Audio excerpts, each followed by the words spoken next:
Graças a todos. Amém. Boa noite. Feliz, né, por isso.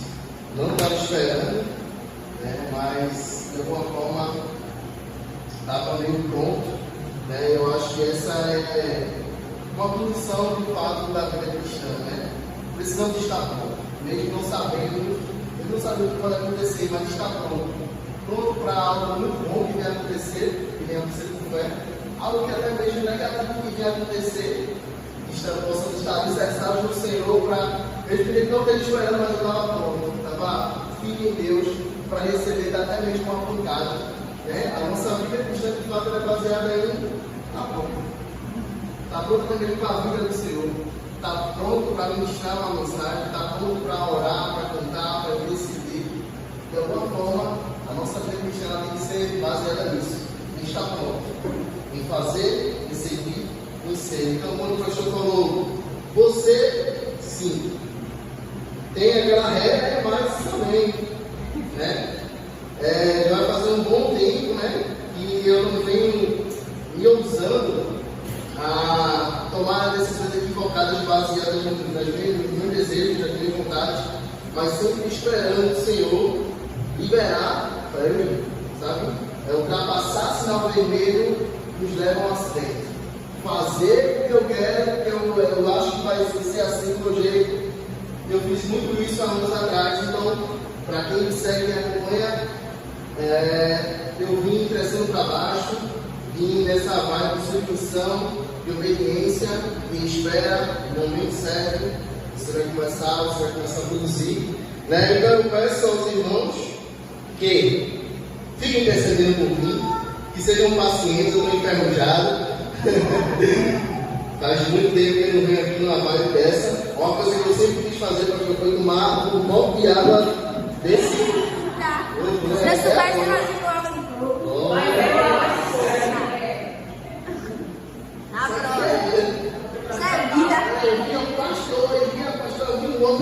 eu estou tomando água desse copo aqui, ó. Você vê, nossa. Então, gente, terça-feira, né, falando sobre direções proféticas.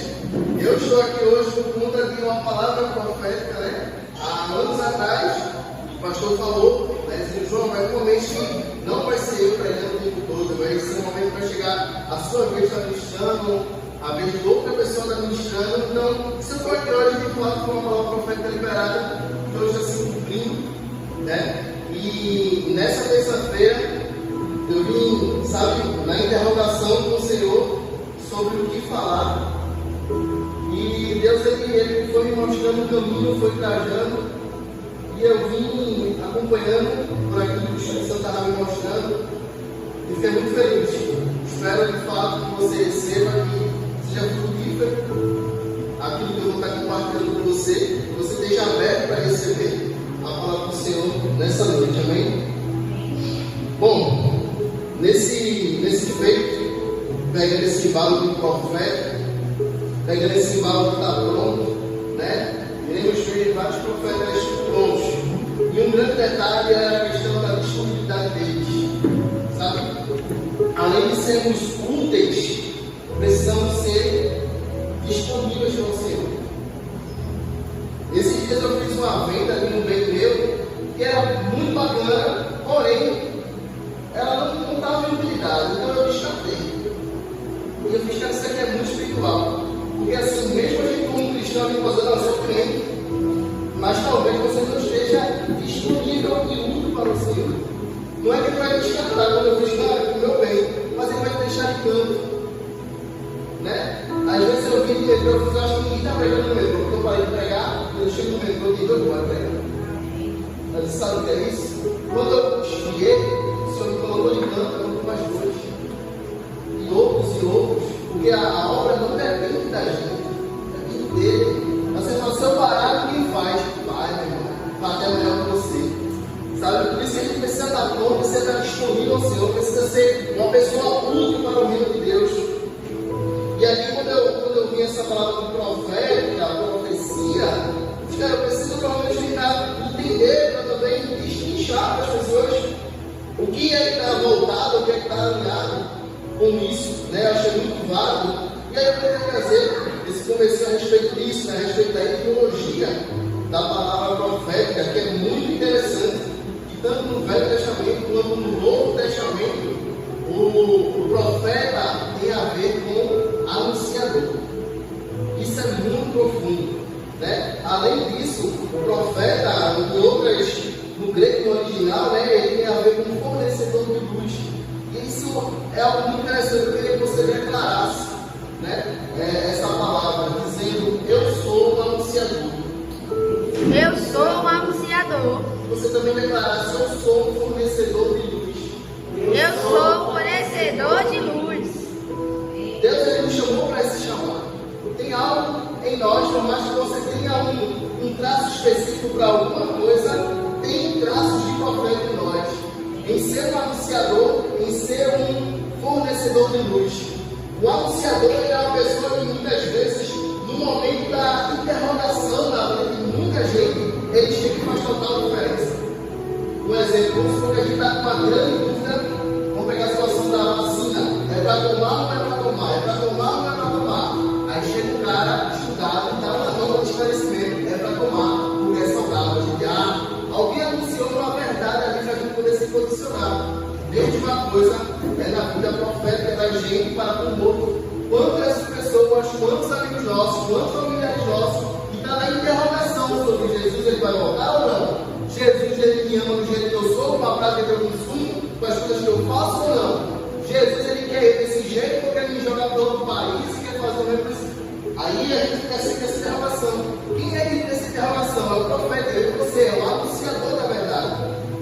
Da mesma forma como o profeta, aqui na tradução grega, ele fala que é fornecedor de luz. Há meses atrás, o camarada teve um grande apagão. Ficou uma suspeita de 3 a 4 dias sem luz. O que as pessoas mais compraram? Vela. Alguém que fornecesse para poder se manter ativo na sua vida. Existe também uma grande quantidade de pessoas da minha família, do meu rol de amizade, da sua família, do rol de amizade que você tem, na escuridão, procurando quem é que fornece luz. E assim como eu falei, você é um profeta. Mas eles precisam saber que você é um profeta. O profeta, ele fornece. Ele fornece. Ele entrega isso. Sabe? Quantas pessoas estão na escuridão se perguntando quem tem luz? Quantas pessoas estão hoje perdidas, querendo saber qual é o caminho a seguir, uma direção a fazer, algo a tomar, dizendo assim: cara, para onde eu vou? Eu não enxergo o caminho, eu não enxergo uma solução, eu não enxergo uma esperança, eu não enxergo um futuro, eu não enxergo um jeito de sair disso que eu estou vivendo agora. Quem é que pode fazer isso? Quem é que pode apresentar? Eu vou ser um profeta, fornecendo luz para aquela pessoa, trazendo luz para a vida dela, dizendo: olha, esse caminho não foi, esse, teu caminho é esse, cara, de Cristo. Então, recebendo isso, sabemos que somos profetas, anunciadores, fornecedores de luz. Isso traz um grande impacto quando a gente não somente sabe, mas quando a gente assume isso. Porque a gente já não vai se mover de outra forma. A gente vai ver pessoas na escuridão e dizer: quem sou eu para ajudar? A dúvida que ele tem sobre esse tipo de vida que ele está vivendo, eu que posso tirar. Como um profeta do Senhor, como um anunciador da verdade, como alguém que vai trazer esperança para aquele caminho. Então, se Deus me chamou para ser um anunciador, Deus me chamou para ser um fornecedor de luz para quem? Para quem está em trevas. Mateus 5,16, ele fala que brilha a luz de vocês diante dos homens, para que eles vejam as suas boas obras e glorifiquem o Pai de vocês que está nos céus. Ou seja, ele diz que precisamos brilhar. Precisamos de fato não ofuscar, mas brilhar aquilo que já foi posto no nosso coração. Porque além de a gente ter algo no nosso coração, precisamos manter ativo, ainda que está o X. As pessoas falam: eu tenho Deus em mim, mas você não deixa isso ativado até se cair.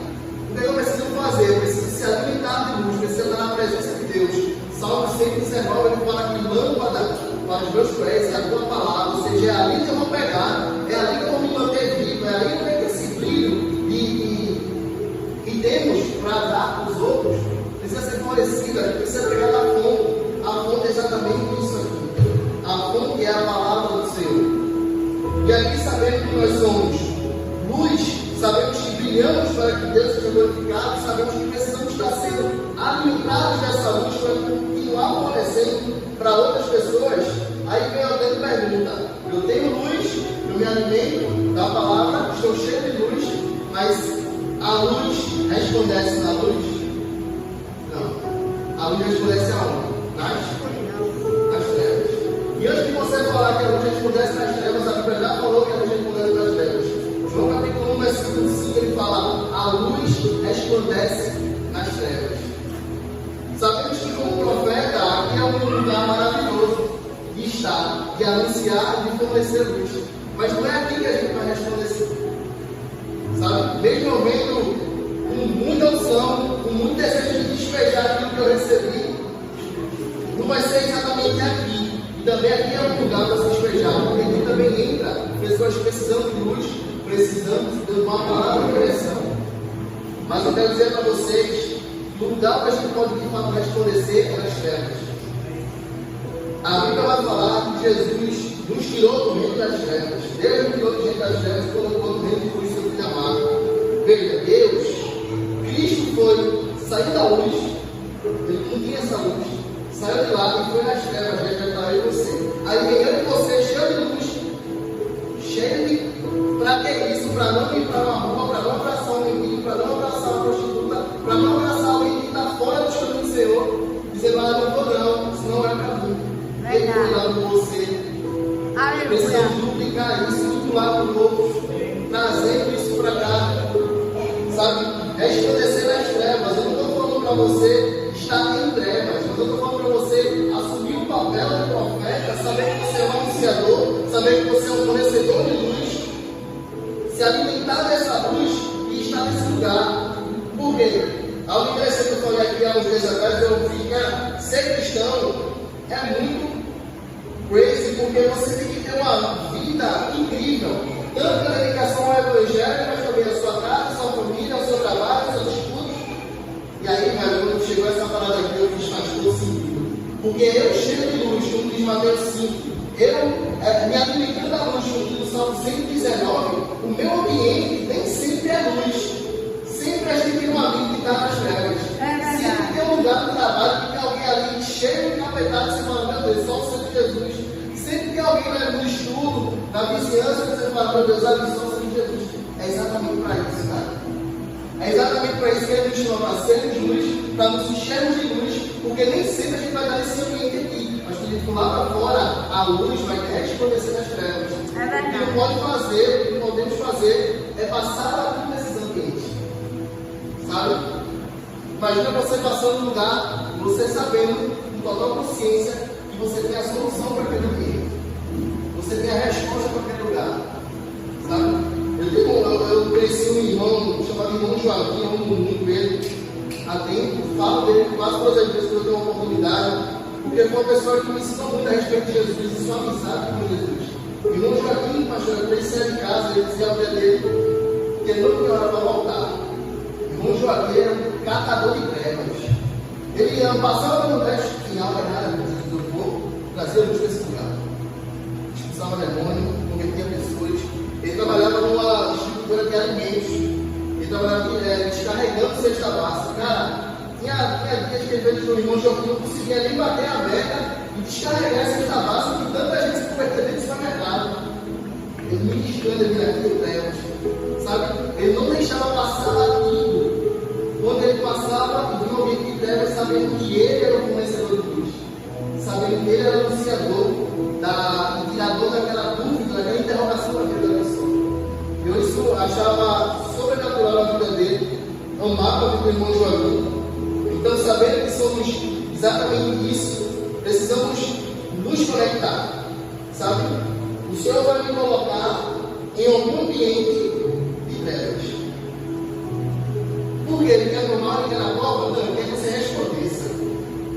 É na empresa, é na casa, é no Natal, você vai passar a casa, vai passar uma musiquinha ali, aqui é X. Eu quero estar na minha casa, né? A gente quer estar na nossa casa, um ambiente maravilhoso. Talvez seja o melhor ambiente que a gente possa estar. Mas assim eu falo: não é para você resplandecer luz na luz, é para resplandecer luz nas trevas. Aleluia. Resplandecer luz nas trevas. Se você tem essa luz, alimentar essa luz. Lâmpada para os meus pés é a tua palavra.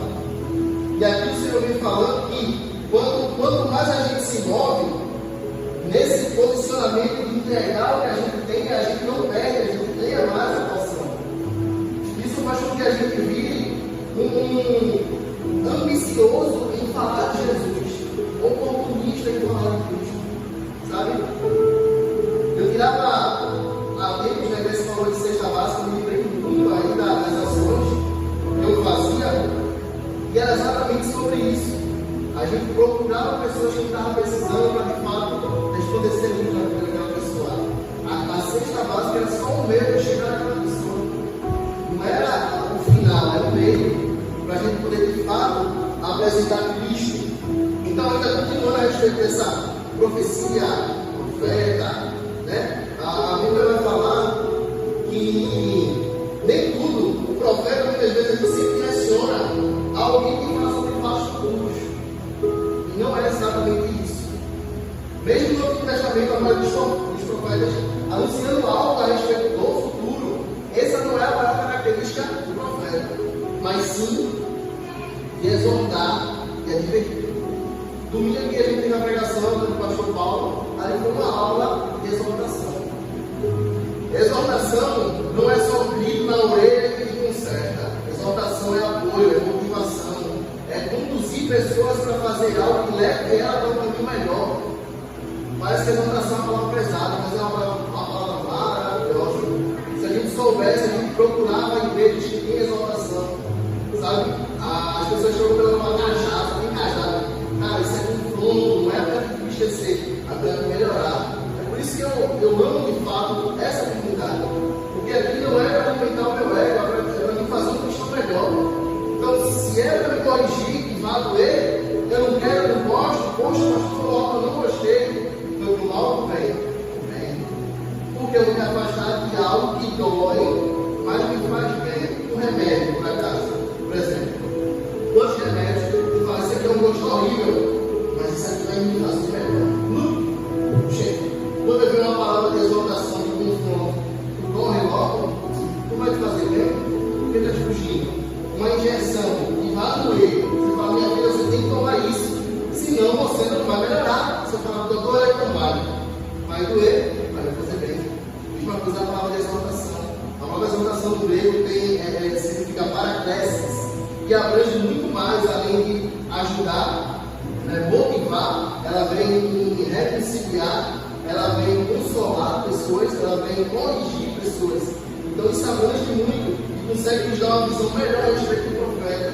Então você, além de fornecedor de luz, anunciador, você também é uma pessoa que pode estar exortando. Exortando não é xingar a pessoa, arriar o sarrafo da pessoa, não. Exortar é ajudar, é motivar, é apoiar para que aquela pessoa chegue num lugar bom. As cartas, tanto as cartas de Paulo quanto os profetas, eles sempre geralmente direcionavam para os cristãos, aqueles que professavam algum tipo de fé. Por quê? Para que o crente pudesse se posicionar em Deus de verdade, para que aquele que professou do Cristo como Salvador pudesse seguir os fundamentos de Cristo, não a antiga lei, mas aquilo que Cristo deixou como novo mandamento. Então, tanto no Antigo Testamento quanto nas cartas, existem várias exortações e é do cristão.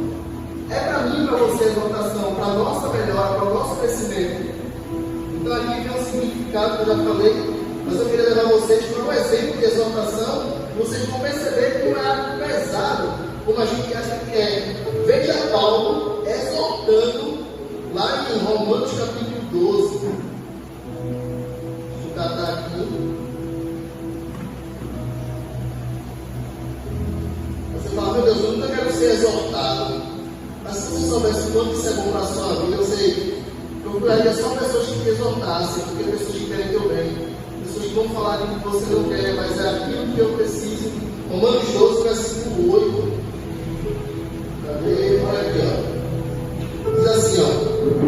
O que exorta, faça com dedicação.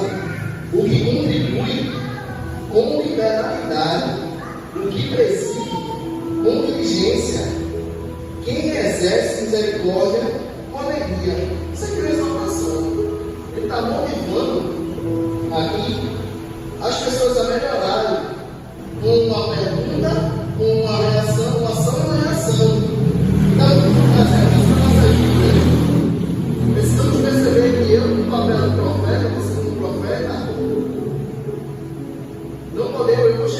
que eu amo muito, a gente não precisa viver esse evangelho só de avisar, para agradar. Porque a gente agrada, e mesmo assim a pessoa vai embora. É verdade. Você fala, não ter falado a verdade, deixa ela embora. É verdade. Era para eu, de fato, sabe, ter chamado para tomar um sorvete de uma forma descontraída, a gente trocar de fato uma ideia de forma saudável. Eu me lembro quando eu fui lá na igreja Ebenezer, uma das primeiras vezes, né, foi no dia que a gente foi para lá, na série, e eu fui falar sobre o movimento em céu, né? E no intervalo lá, a gente foi para a base de baixo, a gente foi comer um manzar e tal, aí o pastor Paulo encostou a cadeira na minha frente. Aí começou. Aí ela disse, meu Deus do céu, daqui a pouco o João vai começar a revidar tudo que o pastor está dizendo, vai ser um erro por isso aqui. Eu pensei logo. Sensacional, foi? Aí aquele momento ali, eu não consegui reagir, porque eu vi que aquele dia ele estava falando para mim a respeito do meu caráter, do estilo de vida desejado, aquilo que eu precisava não mostrar, mas eu precisava ser o que era. Eu queria falar, como desejado, você falar, não rebater, um pastor aqui agora mesmo. Eu estudava para isso, eu estudava para rebater, para humilhar, para envergonhar. Os caras, esse cara está falando para mim, é do meu bem, está doendo aqui, mas é do meu bem. Essa exortação aí eu quero, sabe? E desse momento para cá, temos os nossos momentos de brincadeira, mas também vivemos essa exortação de correção, não do meu mal, mas para minha melhora. Então, ele, como pastor, ele me exorta e ele também recebe exortações, correções. Eu, como profeta, também tenho que me posicionar como alguém que vai exortar alguém, não para o mal dela, mas para o bem dela. Porque se aquela exortação acontecesse naquele dia, talvez eu não estava aqui hoje. Talvez eu não estava congregando. Talvez eu tivesse bem mais rebelde do que eu era. Talvez a minha família tivesse crescendo um lado também desestruturado, fora de Deus. Então, uma exortação, há 3 anos atrás, recebida, entendida, que não era para o meu mal, mas era para o meu bem. E a questão não é só saber que é para o bem, mas é você de fato aceitar e abraçar aquela visão, abraçar aquele posicionamento. Você fala, eu sei que é para o meu bem, mas eu vou seguir minha vida. Então, não tem jeito bem. E aí vem o João Batista. Esse é o profeta que eu queria falar. Eu amo muito o profeta João Batista, porque eu costumo carinhosamente chamar ele de profeta sem frescura, sabe? Ele tem comportamentos, existem comportamentos de Nicolas, e eu fico, cara, quem vive o Nicolas? Nicolas, de fato, é um missionário, porque o pirata não tem medo de cachorro, não tem medo de gato, não tem medo de nenhum bicho, anda descalço, anda na areia, anda na pedra, anda no bicho, anda no sol quente, come o que der. Se cair ele pega no chão e come, isso é missionário, sem frescura. Eu via muito isso. E João Batista era um cara de fato, mano, é para fazer o que tem que ser feito. É para fazer o que tem que ser feito. E nele, em João Batista, eu vejo de fato há traços que a gente precisa de fato adotar. Eu queria que vocês fossem lá para Mateus, capítulo 3, para a gente ler um pouquinho a respeito dele. Mateus capítulo 3, versículo 1 e 3. Olha o que diz. Mateus capítulo 3, 1 ao 3. Naqueles dias, apareceu João Batista, pregando no deserto da Judéia, e dizia: arrependei-vos, porque está próximo o reino dos céus. Porque este é o referido por intermédio do profeta Isaías: vós que clamam no deserto, preparai o caminho do Senhor, endireitai as suas veredas. Amém? Amém. João Batista pregava a respeito de arrependimento nos tempos dele, e era uma mensagem necessária. E o arrependimento hoje ainda continua sendo uma mensagem necessária para os nossos corações. Não somente para ouvirmos, mas para de fato aplicarmos. O arrependimento sincero, ele precisa ser instalado no nosso coração, precisa ser praticado em nossa vida, precisa ser repartido no que precisa. Por isso que eu falei a você que você, como profeta do Senhor, você precisa exortar. João Batista, mesmo sendo quem era, mesmo preparando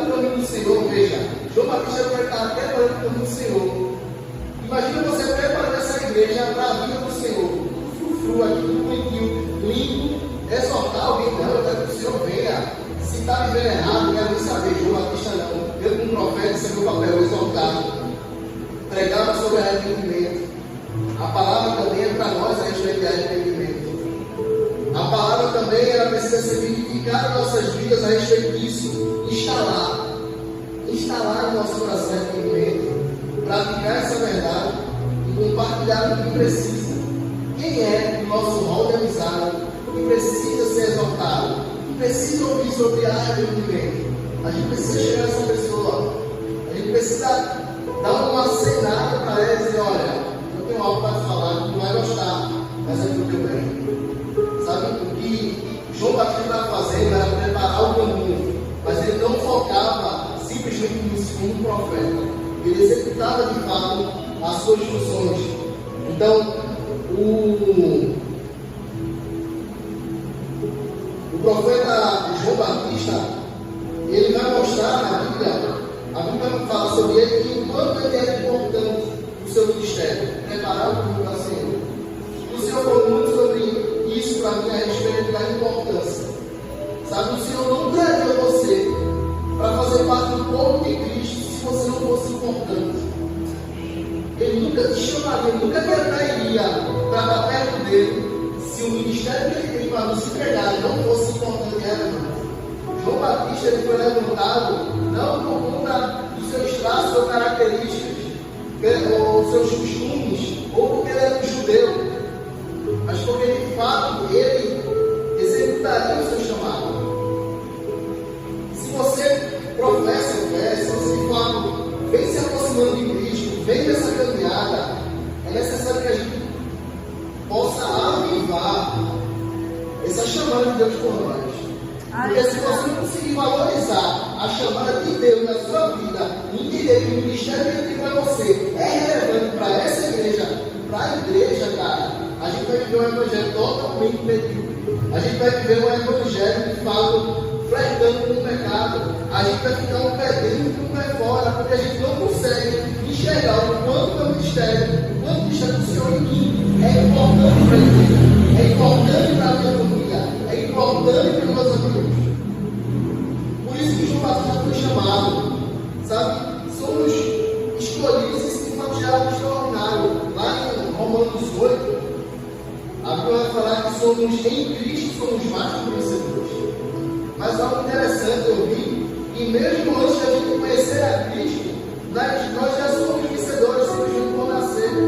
Cientistas falam que no momento da ejaculação entre um casal é uma história de quase 15 milhões. É uma corrida para a vida. Eu estava pensando no ano que rapaz, Minas é um gordinho lá, que sua luta. Pense no gordinho ligeiro, que chegou e nasceu. Uma corrida de 15 milhões, imagina essa disputa.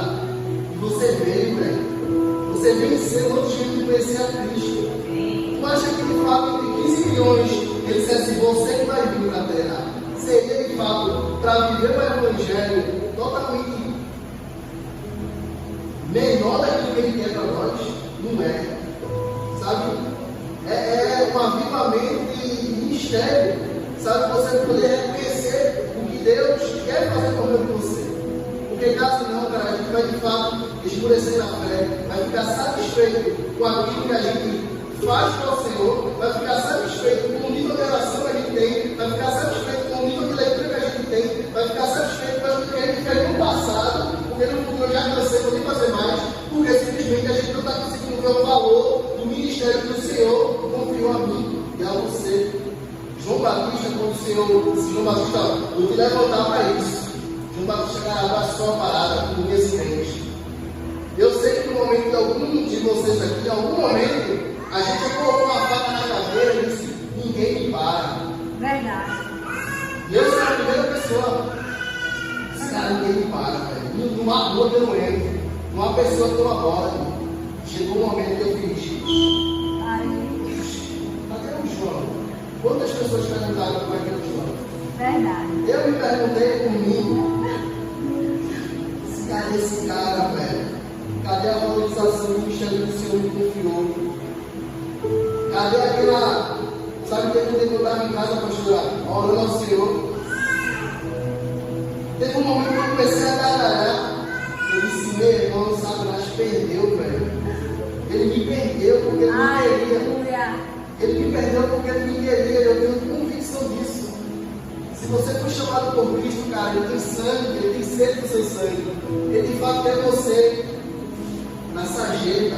Ele quer morrer você numa fé fria, uma fé simplesmente para cumprir o padrão evangélico, dizendo eu faço parte e eu tenho meu ministériozinho lá, que o pastor ouviu alguma coisa em mim, ele deixa eu fazer. Ele é sobre isso. Lá em Mateus 11, Jesus vai falar algo valorizando muito João Batista. Ele fala em Mateus 11, foi o próprio Messias que afirmou que dos nascidos de mulher não surgiu ninguém maior que João Batista. João Batista, além de reconhecer o ministério que ele recebeu do Senhor, o Senhor valorizava o seu ministério. Valorizava o profeta que ele era. Mas para você não ficar com inveja de João Batista, eu separei um versículo aqui e vai valorizar você, irmão. Glória! 1 Pedro, capítulo 2, versículo 9 e 10. Ele também fala a meu respeito.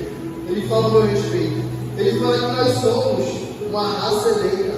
Ele fala que somos sacerdócio real. O Senhor está valorizando o teu ministério, cara. Ele está valorizando a chamada que ele fez na tua vida para estar na casa do Senhor, fazendo não somente aquilo que tem que ser feito dentro daqui, mas também fora daqui. Sim. Ele também está te valorizando, dizendo que ele é raça eleita, sacerdócio real, nação santa, povo de propriedade exclusiva de Deus, a fim de proclamares as virtudes daquele que vos chamou. Proclamar as virtudes daquele que te chamou. Você que veio, ele te chamou. Aleluia! Daquele estado de 15 milhões lá, entre seu pai e sua mãe, ele te chamou. E ele fala aqui, ó, para proclamar as virtudes daquele que nos chamou das trevas. Olha onde você vê. Das trevas. Aleluia! Para a maravilhosa luz. Você acha que você tem uma responsabilidade de tirar algo das trevas? Tem, eu tenho. E você precisa reconhecer que você também tem uma responsabilidade de tirar algo das trevas, porque ele tirou de lá, cara. Aleluia! E o maior fato de gratidão de quando você sai das trevas e vai para a luz é quando você tira outras trevas e traz para a luz. Isso! O maior sinal que eu quero morar no céu é quando eu quero levar alguém para o céu. Aleluia! Porque se eu não tenho o desejo de morar no céu, eu também não quero levar ninguém para lá. Aleluia! Ele fala aqui, ó, a fim de proclamar-lhes, a tradução, tanto na Bíblia quanto no dicionário, proclamar, vem também de anunciar, que é ali que vem com o profeta. 1 Pedro está te valorizando, está dizendo, está te lembrando que tu é profeta. Aleluia! Tu é profeta, cara. Sim, Pai. Tu tem que anunciar essa palavra, tu tem que resplandecer, tu tem que fornecer luz, tu tem que exaltar, não para o mal, mas para o bem, não para afastar, mas para ajudar. E aí quando ele entrega, quando ele fala esses feitos, ele está confirmando no meu coração e no seu coração o quanto ele valoriza o meu chamado, o seu chamado. Sabe? A senhora pastor, a pastora, cara, é valorização do chamado muito forte. Sabe? A gente está aqui hoje, Deus vai nos direcionar para um lugar maior e melhor, só para valorizar o nosso chamado. E a valorização do nosso chamado, ela começa também aqui. Isso. Aleluia. João Batista, ele surgiu pregando no deserto da Judéia, a mensagem era sobre arrependimento aos pecadores. Era uma mensagem necessária, já falamos sobre isso, a origem de João Batista. João Batista, ele era filho, né? Ele era filho de Zacarias e Isabel. Isabel era prima de Maria, mãe de Jesus. Então, João Batista, ele é primo de Jesus em segundo grau, porque Maria era prima de Isabel. E a Bíblia vai falar que o anjo aparece e, por meio do coração, ele aparece e faz uma declaração que eles não acreditam, porque ele era mistério. Também a idade não sabe. Eu sei que talvez você olhe para você mesmo e você não consiga mais enxergar aquilo que você poderia fazer. Talvez você já ainda passou. Não dá mais tempo. Tanta coisa para fazer agora. Cara, se Deus se moveu por meio do impossível aqui, Ele vai se mover por meio do impossível. Mesmo ele duvidando, Ele fez. Talvez você fale, cara, eu acho que não vai fazer. Eu eu acho que eu não passo mais isso. Sabe aquele evangelista que ia sair e arrasta muito longe? Eu acho que a minha fase passou. Cara, eu não posso fazer com que isso seja um alimento da minha vida. Eu não posso. Porque eu não estou crendo no impossível de Deus. Você não pode, de fato, olhar para onde você está agora e esquecer que você queria ser ou fazer e dizer por conta disso, eu não vou conseguir mais chegar lá. A gente precisa, de fato, crer que isso é impossível. Ela é mistério, idade avançada, e mesmo assim, para levantar um profeta, Deus tem de lado. Talvez surgirão profetas como eu do surgirão profetas como da senhora, como eu Adriano, como eu Gleice. Mas não podemos olhar para isso que é impossível e dizer não dá para fazer. Aleluia. Se ele fosse por esse caminho, não fluiria. João Batista não viria. Porém, ele veio de forma impossível, mas aconteceu. Aleluia. O Evangelho de Deus vai falar que é a fala do mistério. Então, aqui, baseado nesse Lucas 1:37, que para Deus nada é impossível, que foi a palavra, né? Quando veio esse filho, essa crença no Senhor, eu queria fazer algo diferente aqui com vocês, baseado nesse espírito de crença no Senhor. O versículo de Lucas 1:37, muito dito pela nossa irmã Virgínia Glória, para Deus nada é impossível. Eu queria convidar vocês a fazer algo diferente, né? Seria um momento de intervalo da pregação, né? Que seria convenção da pastora. Para Deus nada é impossível. E eu senti muito de Deus em fazer isso. E você se lembrar de coisas que são impossíveis para você. E você vai falar: para Deus nada é impossível. Eu queria que você fizesse isso por meio da fé. 3 lembranças. Eu queria que você pensasse em 3 lembranças. Você fala: cara, eu não consigo. Aí você lembra do que é impossível e você declara: para Deus nada é impossível. Eu queria que você fizesse isso em 3 situações na sua vida. Amém? Eu vou fazer a minha. Você lembra e declara com voz alta: para Deus nada é impossível. Amém? Amém. E para Deus nada é impossível.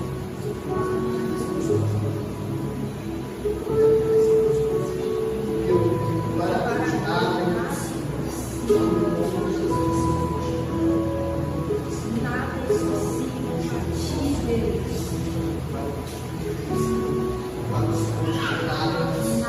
Amém? Santo, santo, santo. Santo, santo, santo.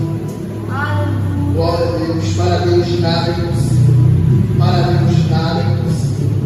Para Deus nada é impossível. Nada é impossível para o Senhor. Amém? Abrace isso. Isso aqui é sobre fé. Isso aqui é uma declaração. Profeta declara, profeta, ele tem uma visão além da curva, profeta, ele vê além do que os olhos podem ver. Quando você apresenta ao Senhor algo que é impossível, mas você fala para Deus, nada é impossível, cara. Você foi muito além do que os olhos podem ver, você foi muito além do que uma fé pode ver, você foi muito além do que as pessoas podem levantar, se vai dar certo ou não. Sim, porque você não está crendo naquilo que as pessoas estão te falando, muito menos crendo naquilo que os olhos estão vendo. Você está crendo que Deus é invisível, que vai fazer Eu creio, ser visível. Eu creio, Deus. Santo, santo, santo. Aleluia. Eu creio. Quando você apresentou essa situação, você declarou que Deus, para Deus nada é impossível. Você acabou de preparar um caminho. Terça-feira passada me chamaram para interceder e eu vim com essa palavra e agora essa palavra no coração. Mateus capítulo 3, versículo 3, aqui vai falar que João Batista estava preparando o caminho do Senhor. Aleluia.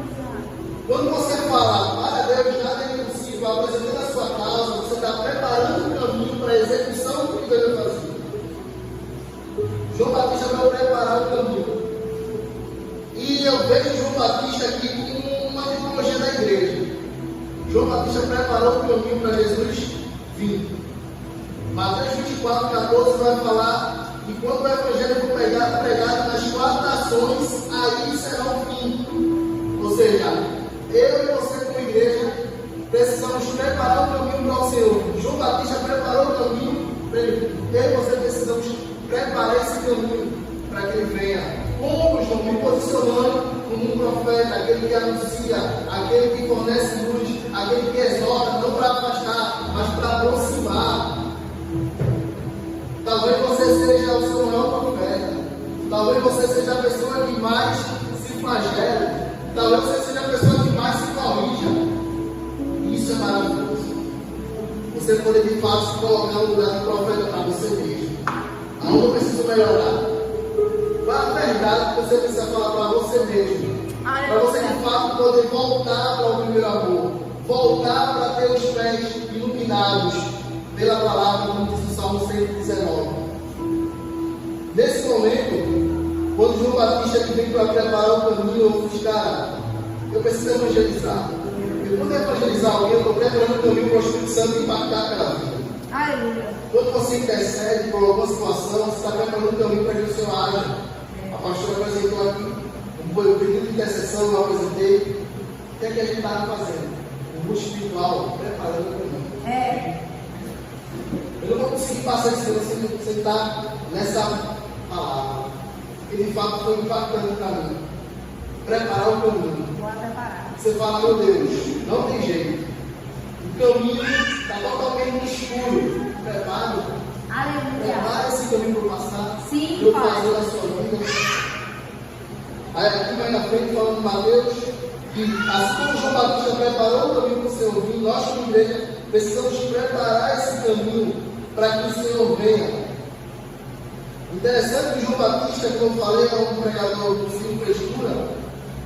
João Batista, ele era sacerdote, ele era um profeta, ele era filho de Jesus, ele era filho de sacerdote, porém ele tinha assumido o chamado de Deus para a vida dele. Veja, João Batista era um profeta, filho de Jesus, filho de sacerdote, mas aceitou o chamado de Deus para a sua vida. Nós somos filhos de Deus, irmãos de Jesus, somos sacerdócios e que precisamos agora só aceitar o chamado de Deus na nossa vida, para fazer com que, assim como João Batista conseguiu preparar o caminho para o Senhor vir, a gente possa preparar o caminho para o Senhor vir também. Assim como ele era grande em Deus, também somos. Ele era filho de Jesus, filho de sacerdote. Somos filhos de Deus em nome de Cristo, sacerdote santo. Qual a diferença? João Batista ele abraçou o chamado. Eu e você precisamos de fato abraçar. Não é dizer eu só tenho. Talvez você não tenha um chamado. Pastorário, missionário, evangelista, louvor, pregação, gesto, mestre, criança. Não é saber o que você tem, é abraçar. Se João Batista simplesmente soubesse que ele tinha um chamado, ele não viria. Ele abraçou aquilo, dedicou a sua vida àquilo, abriu mão da sua vida para aquilo. Então, tendo ciência disso, de que somos grandes em Deus por meio dessa fé em Cristo, essa adoção de Deus, sabemos que somos sacerdócio, mas o que está faltando talvez seja abraçar esse chamado, seja essa trava, não somente para a vida, porque não vai depender só de nós aqui, desse bairro, vai depender da igreja, de fato, que está em todo mundo. Mas isso começa em nós, começou em João Batista, cara. Mas João Batista só um cara, é só um cara, ele fez. Somos uma igreja, naturalmente pequena, espiritualmente grande, mas se fizermos a nossa parte, assim como João Batista, que abraçou o chamado, fez a parte dele, o Senhor veio. O Senhor virá. O Senhor virá sobre esse lugar. O Senhor virá sobre esse bairro. O Senhor virá sobre sua casa. O Senhor virá sobre o seu trabalho. Um posicionamento de um cara que já é sacerdote, uma pessoa que já é filho, uma pessoa que é irmã de Cristo, se posicionando, Deus opera, irmão. Eu creio. Deus opera. Aleluia. Um dos grandes pontos, né, a respeito desse direcionamento que o Senhor me colocou no coração foi a respeito disso. Eu declarei, né, na minha intercessão que muita coisa está para acontecer ainda em 2022 nas nossas vidas. Mas é necessário que a gente prepare esse caminho. Aleluia. E lá naquele quintal da minha casa, eu meditando no Senhor, me veio algo que eu não escrevi. Né? E eu preciso falar isso, e eu não sei como falar isso. Mas é algo que de fato talvez seja. Eu levei todo esse caminho falando a respeito do profeta, que você é um, e a respeito de João Batista, ele aceitou o seu chamado, preparou o caminho, e ele é a tipologia da igreja. Precisamos seguir essa linha de João Batista para liberar de fato essa palavra.